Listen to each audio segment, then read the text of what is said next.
Oh, hello, and welcome to Prediction Movie Review.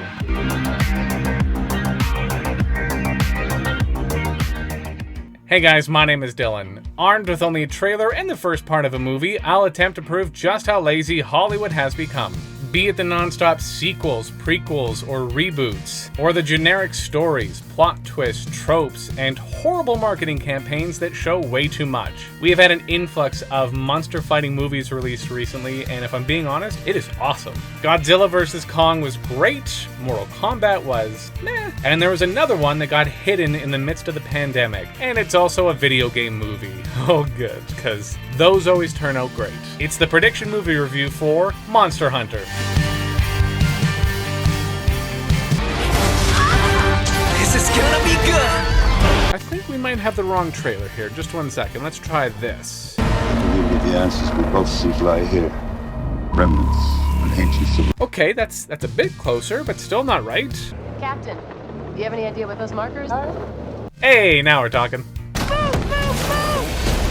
Watch out! What, are we finally getting that Twister sequel after 25 years? Where the hell are we? Guys! So what? Are we like Guardians of the Galaxy now? Does this look like space? And did you really cut to a knockoff looking Star-Lord? Did you see that thing? The 30-foot tall giant monster that just tried to eat you? Yeah, I think we saw it.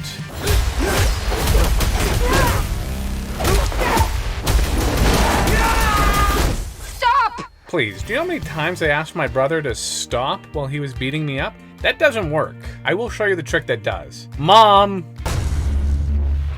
Not to be rude, but saying that is like saying world's greatest burger. Up until now, I have never heard of Monster Hunter, and for all I know, like 4 people played the games and said they were good. Fall back! This is officially above my pay grade. What, was the US military supposed to have a clause in your contract that states if you get sucked into an alternate reality that you have to fight giant monsters? Yeah, you either fight them or you die. So it would appear that Drogon is still not pleased about Season 8. He's not the only one.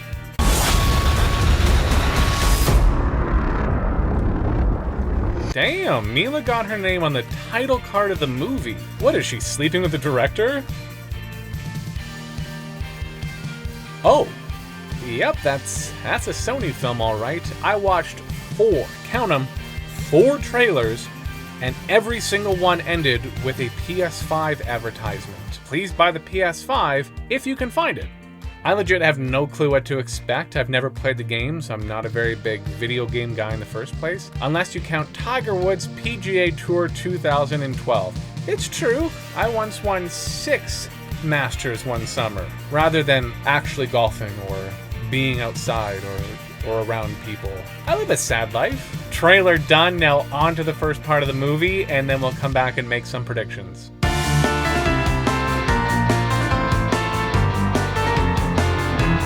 I have no idea why this is happening. I've never seen a movie like this where they give you 0 backstory.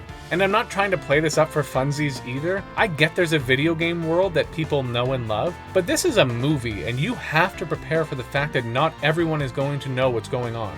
Sure, they're hunting monsters, but I have no idea why they are where they are, where New World even is, and how this all works. It's hard to care when you know nothing about it. Maybe they can fill in some gaps in the remaining time, but in the meantime, prediction time. And for a bit of a heads up, Milla Jovovich's character will be here on called Army Lady, and the dude who shot the bow and arrow, Arrow Dude. Army Lady will find a ship, and she will board it to investigate. However, that is Arrow Dude's base, and they will fight as he thinks she's an intruder.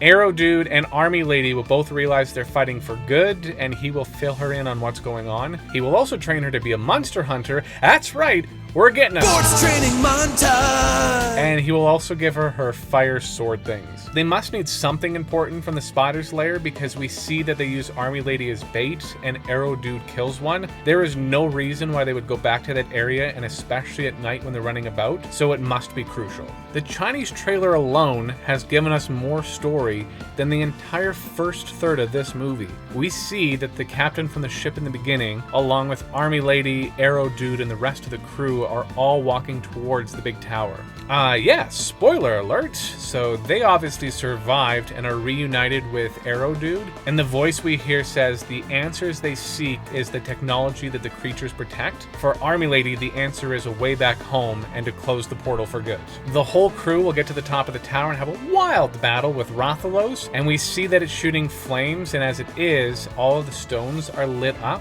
I'm thinking as the fight is winding down, they'll tell Army Lady that she needs to go, and she'll jump through the portal and get back to Earth. You can see a plane flying that she is in, and there's roads below, so it's back on Earth. However, Rathos must have followed her through the portal. The dragon attacks the plane, takes it down, but she will survive, and then proceed to have one final battle with it where she kicks its ass and finally finishes it off. Army Lady keeps kissing the ring that says forever on the inside of it. I'm gonna go on a limb here and guess that maybe her husband was on the Bravo team and that's why she took this mission, and that he survived and they reunite. I don't know, it's stupid. She didn't really react when she came upon the burnt vehicles as if her husband was potentially dead, but maybe she thinks that he's tough and survived. I'm not really sure what to expect the rest of the way, but what I do expect to see is more hunting of monsters in Monster Hunter.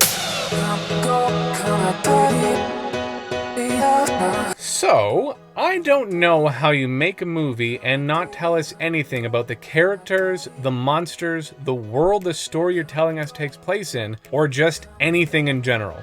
I'm not saying you have to spend 2 hours doing a deep dive into every character, but this took me an hour and 24 minutes to learn that Army Lady's name is Artemis. And besides the fact that she is in the army, I couldn't tell you anything more about her. They introduce us to the army team, who we are set up to root for, but then like MacGruber and Deadpool 2, they are killed off very fast. We had not spent nearly enough time with them to get to know them enough to care about it. But then we spend a huge chunk of the movie with Artemis, who isn't a very interesting character, and Arrow Dude, who doesn't speak, which wouldn't be a big deal if he wasn't, I don't know, from the world that we know nothing about, and he could have been used to fill us in. I don't think it would have helped, but we needed to meet Ron Perlman's character much sooner. He gave us a tiny bit of details about the tower and some technology, but we also meet a whole new cast of characters.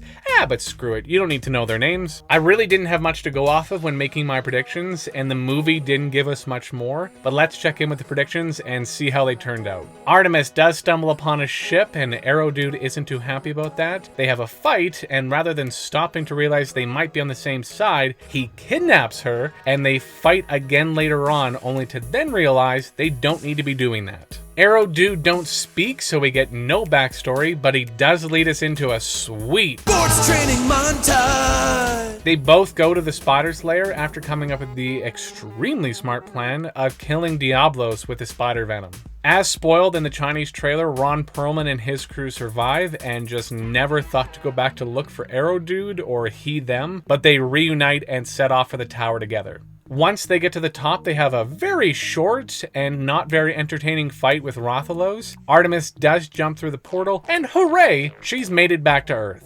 But oh no! Rathalos has come through the portal and is wrecking the joint up. It's a good thing Artemis survives a plane crash, and apparently Arrow Dude and Ron Perlman came through the portal to help her fight it. Oh, also, the nerve of this movie after an hour and 44 minutes of what I just talked about went out on a cliffhanger and then had a mid-credit scene.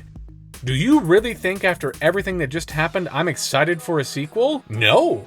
I would have had a perfect score if not for one thing. They put a lot of focus on Artemis and that damn ring. So I thought maybe her husband was on the Bravo team that went missing and that they would reunite, but nope. And I have no idea why it was important. I see what's happening here. This is a Sony and Toho production. My hypothesis is they were hoping to make this a big hit in China and America, and that led to the lack of dialogue and story. However, it took a story about killing monsters and made a very uninteresting movie about it. The monsters, though, looked amazing. They were by far the best part. It's nice to see all of the budget of this went right to CGI.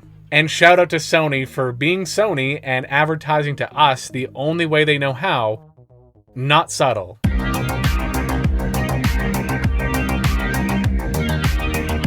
Do you have a movie that you want to see a prediction movie review for? Obviously, I can't have seen the movie in order to make this work, but leave your suggestions in the comments below. Lastly, I predict that you will like the video and subscribe, and that's appreciated. Thanks for watching.